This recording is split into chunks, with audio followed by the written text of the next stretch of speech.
Welcome to Hyperspace Prospector. These are my running thoughts on Tears of the Nameless by Mann. This book is all about the blight. So if you've been wondering, where's that main story been going? Here it is. We found it. It opens with an absolute adrenaline rush dogfight sequence that is so good. And we hear about what the Jedi's main relief efforts have been, which is actually just a general good philosophy. First, give enough supplies so that everyone can survive in the now. And second, work on rebuilding their infrastructure so that they can start getting supplies on their own, planting crops, things like that. We get reintroduced to a lot of characters. My absolute favorite part of this is that Master Comac is back. Yes! He's the one that just walked away from the order and went, I can't deal with this anymore. I'm out. His storyline is really about missing Orla. And I'm like, Comac, you and me both. That was the thing that I really enjoyed the most about this book is the presence of Orla. She is still my absolute favorite Jedi of any era. And this felt like a memorial tribute to her. He felt incapable of moving on, as if there was still something that needed to be done, a line that needed to be drawn under Orla's death. He is off playing Indiana Jones, trying to track down the origin and any legends he can about the levelers out on the ground, not in a library, but out bushwhacking in the jungle. And he uncovers this ancient civilization known as the Ptolemites. He starts having flashbacks of being a Padawan with Orla.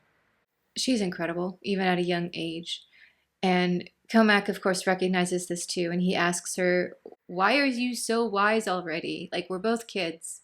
And she answers, "By asking so many awkward questions," she said, "and getting answers I didn't like, but had to live with." And then his master, Simics, has some really interesting things to say as well. "You have come to put more faith in your failure than in your success. Is this the person whom you wish to be?" As someone who really struggles with self-loathing, I think in a similar way that Comac does, it was really helpful to have this storyline and to hear about, is your faith only in your failure? This book was really helpful. And I read just a little bit of backstory about the author who was going through a really difficult time when writing this book. And I think a lot of that comes through in the characters. They're really struggling. And as a result, this is an incredibly immersive story that you can really latch onto and feel with them. This is the story of the Jedi walking into the darkness and looking it in the eye and feeling it.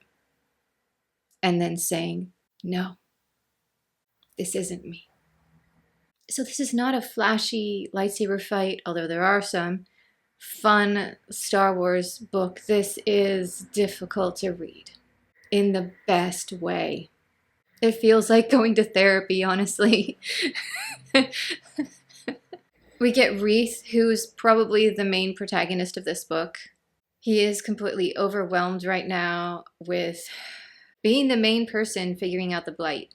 He loves being stuck in his laboratory with his books and all by himself, but that's not what he needs.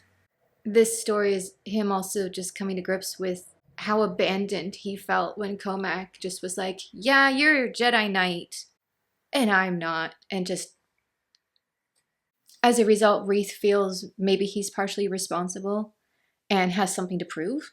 The Dark Jedi Aslan takes advantage of that and kind of tries to fill the void of his master being missing. Reith comes pretty close to falling to the dark side, I would say.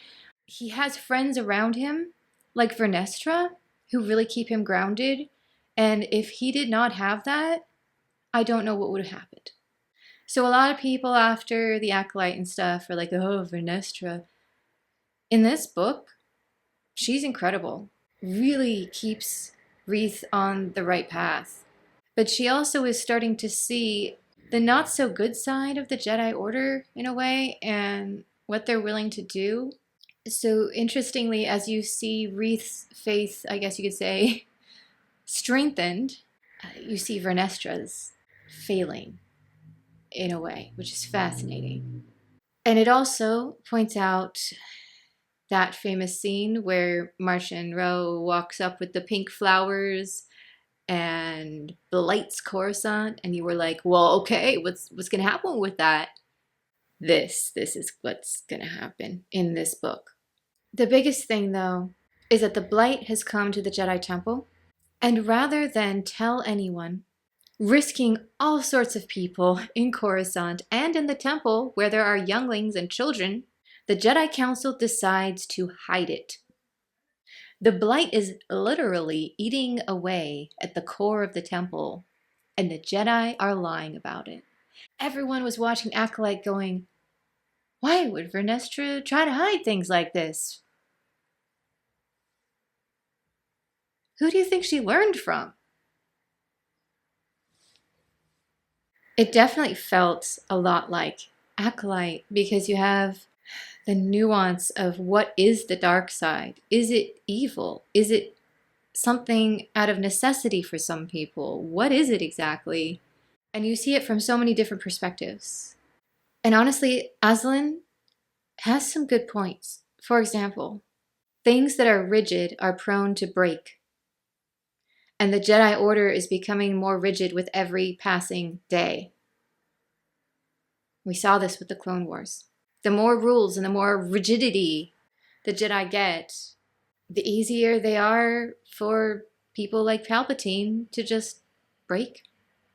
There were also some really fun Phase 2 references in this. Wreath, for example, has started to occasionally call the Nihil the path of the open hand. He knows what the connection is now. He's figuring things out. I'm starting to get really worried about Master Elzar, though, even with the events of the Temptation of the Force. Wreath is noticing that he is beginning to fall apart. Master Elzar was more a prisoner than the fallen Jedi who resided deep in the bowels of the temple. The difference was that the only one holding Elzar captive was himself, as if he saw it as his job alone to fix everything that had happened. And then, of course, Wreath recognizes he feels the same way. And I'm thinking a lot of the Jedi Order is dealing with this. They feel responsible, and therefore they have to fix everything. It's not healthy. We need Orla. We need her wisdom. And she's gone. On to happier things. I enjoyed the Easter egg that we got the Coruscant diner, and people are drinking Jawa juice. I love that diner. This is also a really subtle moment, but I spotted it.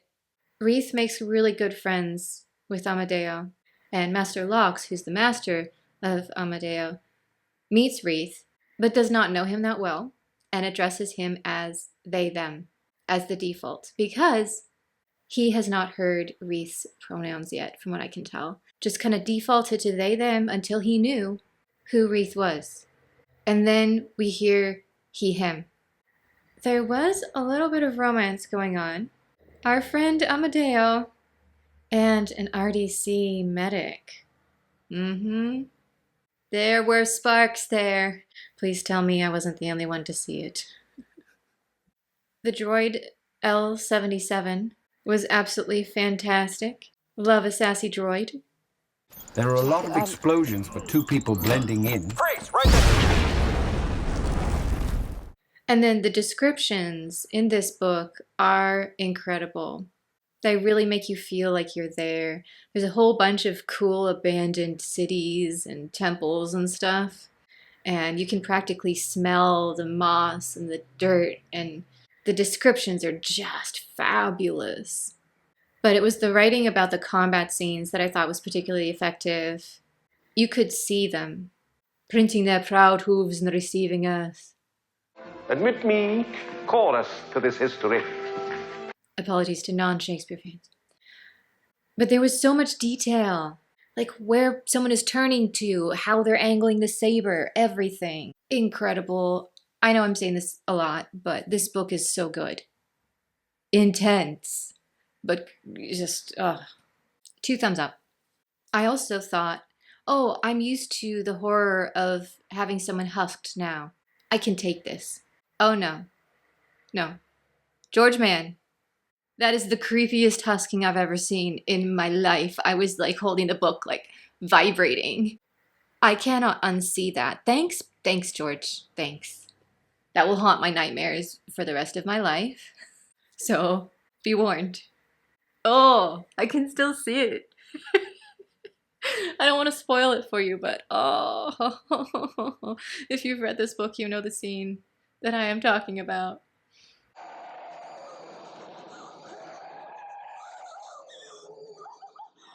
Alright, I have a theory now. You know Tep Tep? You know how the other book, she was like, I feel for the Nameless. We need to help them. And she actually like risked her life to do so. Now we hear that the rods are meant to guide them home.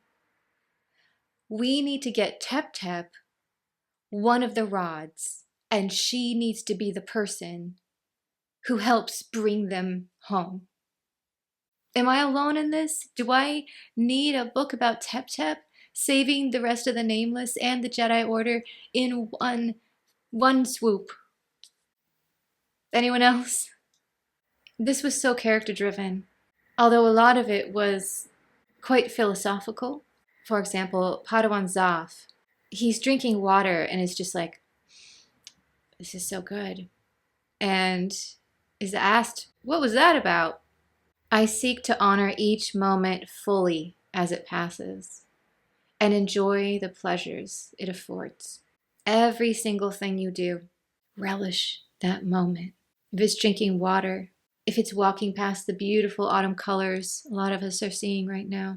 I think the funniest moment in this book, though, was Wreath finally goes and leaves the temple to go on a field mission.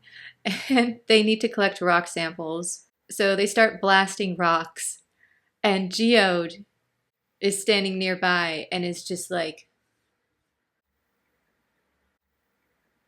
I could just picture it. They're like, Geode, I'm so sorry. I swear it's not sentient. And he's just like,